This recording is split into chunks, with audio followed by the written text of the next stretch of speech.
brothers and sisters, and by the age of 6, it became my job to take care of them. They became my babies. When it came time for me to go to school, my mom told the school that she was homeschooling me so that she could stay out on the streets. Every day was a struggle to stay alive. A lot of the time, there wasn't any food in the house, and I lived in fear for the day that someone would realize that we were all alone. And that day came. A neighbor noticed my brother, who was 5 and still in diapers, out in the yard, dirty and so hungry.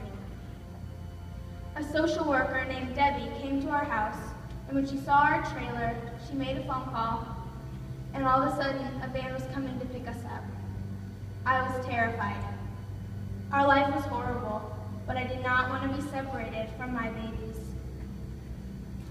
Debbie was really nice and took us to McDonald's. We each ate 2 Happy Meals. We were so hungry. I kept asking Debbie what was going to happen to us. I just knew that we were all going to be separated.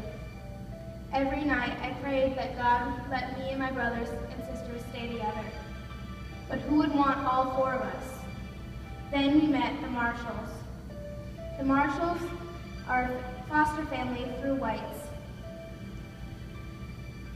They loved us like they were our parents. Their house was out in the country, and they each gave us our own bed. We had never slept in a bed before. Since we hadn't been to school, they helped tutor us so that we were ready to go to school. They showed us how to take better care of ourselves, and I started to stop worrying about whether we'd be able to eat that day. They gave us rules and discipline that at first I hated, but now I respect. They prayed with us and brought us to church.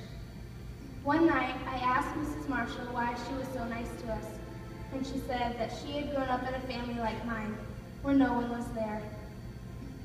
She too was poor and hungry.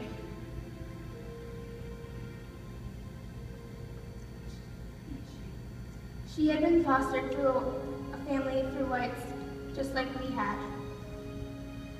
She had asked Jesus into her heart, and he gave her a hope and a future for her life. I asked if I could also ask Jesus into my heart, and Mrs. Marshall started to cry and said she would help me pray. That night changed my life. Because of the Marshalls, I now know that God will never leave me.